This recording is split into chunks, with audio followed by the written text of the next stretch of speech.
go. There's a little bit of that in this, little black and light blue. You're good to go. Yes. Okay. Emily got a doctor's appointment again? Well, she's on there, you can ask her. Very good. All right. Good morning, Coach. Thanks for giving us a little bit of time. Before we transition to talking about the FIU game, let's take us back to the events of last week. We obviously know it's a tragedy for the area we were headed to, but a good portion of Liberty's roster is from states that may have been affected by the storm. Can you just talk to us a little bit about that? Yeah, obviously a lot of that happened where we were playing, Upper East Tennessee, where I went to school. So there's a lot of friends and that I went to school with that got affected by that. And so we've been praying for that as a team. And some of our players, whether they were directly impacted because of where they're from, but they do know have friends and families that were. And so it's a challenging time and a devastating time for that community. But one thing you know about the people there, they're resilient. And I know you're seeing stories about how people were rescuing different things and just what they're doing for others. It's pretty inspiring. And so, but we've been praying for those and it makes you put in perspective that you still get to do a game. It makes it serious, but that's real life, what they're doing and what they're dealing with.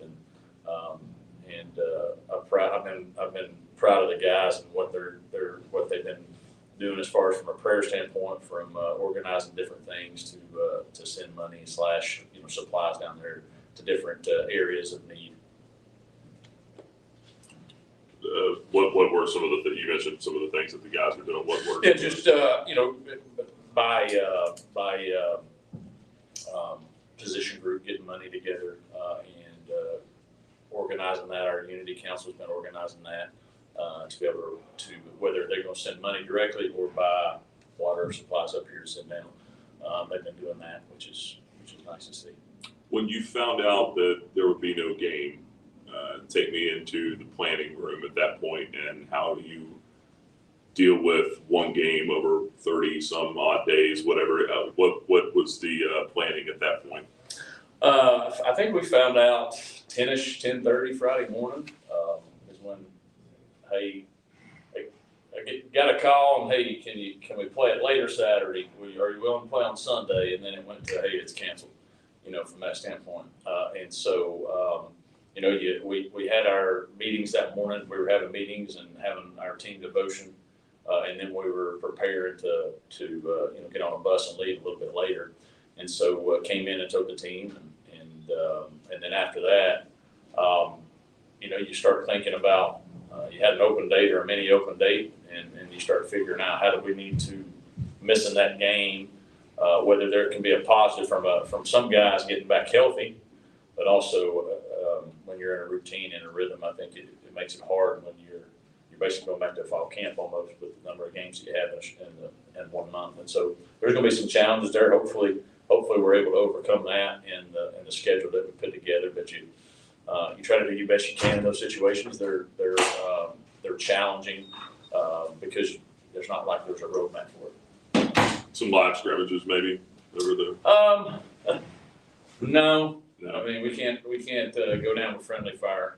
We're so far now. Can you do some things against each other to continue to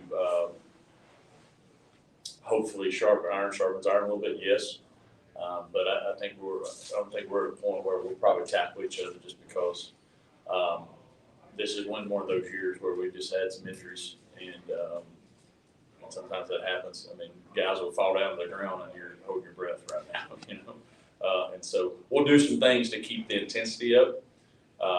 But as far as live scrimmage, no. What conversations have you and Ian and the entire staff here had about how this impacts college football playoff outlook, the potential for rescheduling, and what you guys do from that particular angle?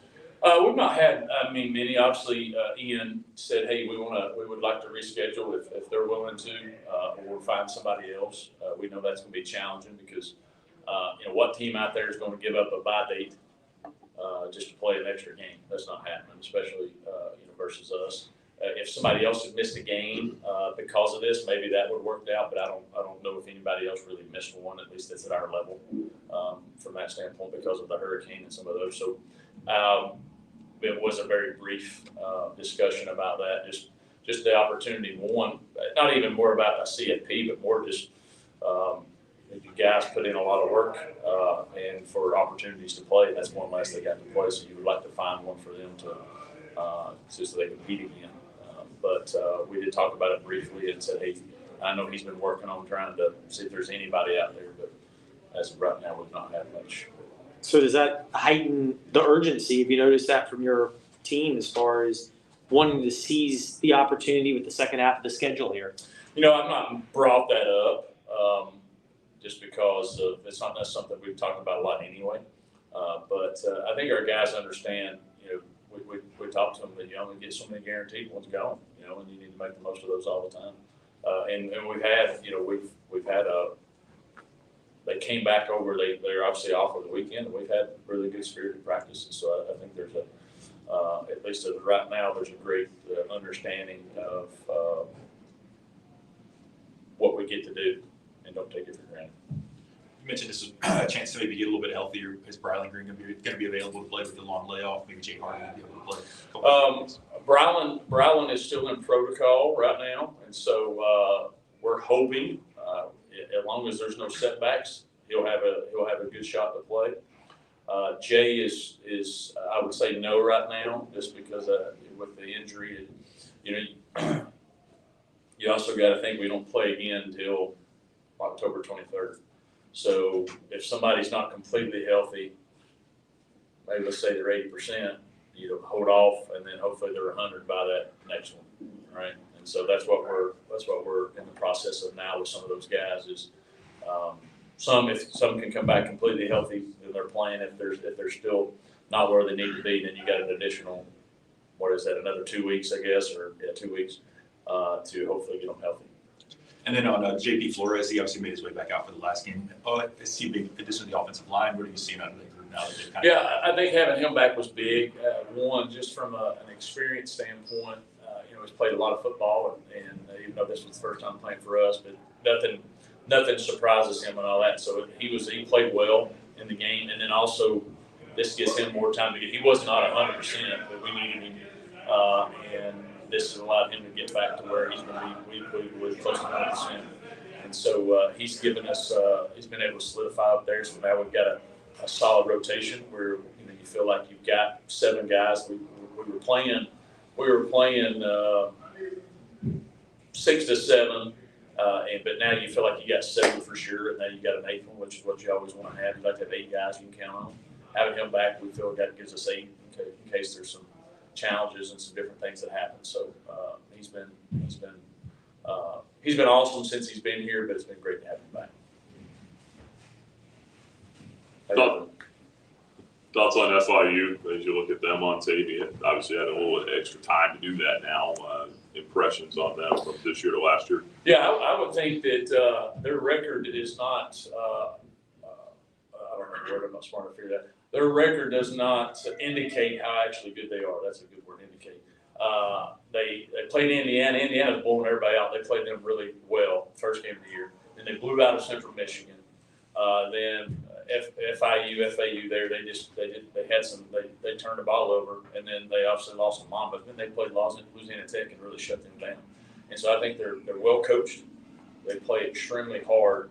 I think defensively they've really upgraded their talent. Their DBs, their group of DBs is probably the best group of DBs in this league. They're really good as far as the overall group. They play well, they play smart, they're physical up front. And then the quarterback makes a lot of plays. The running back's finally healthy, and he's got some playmakers. And so I think they're playing well.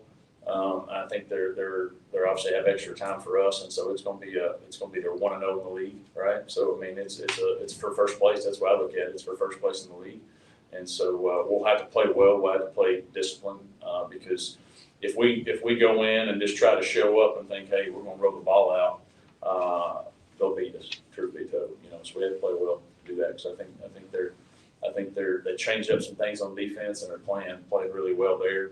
And the quarterback and the skill guys always give you scare you a little bit. Is their secondary pretty physical? They are. They're physical. They cover well. They're very aggressive. I think interception wise, they're at maybe 10 or something like that through 5 games, which is pretty good. They have 5 in one game. And so they returned one last week for maybe 2 weeks ago, 85 yards for a touchdown. And so they're ball hawkish. They're physical. They're very. I think they play with great instincts. You know, they cover, but they play great instincts. They can see what route's coming and jump it. And so big challenge for us. Time for one more for Coach.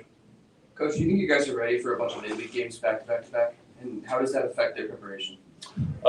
Yeah, I mean, right now, because we haven't played in forever, we'll be ready for anything. If you said we'll play it on any time, I think our guy, because we went through it, there's obviously some new guys that haven't, but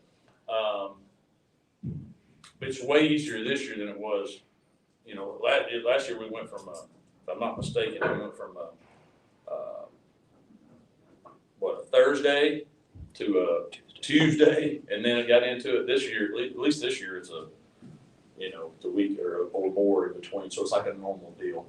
We changed our practice during fall camp a lot to try to mimic what a midweek would be.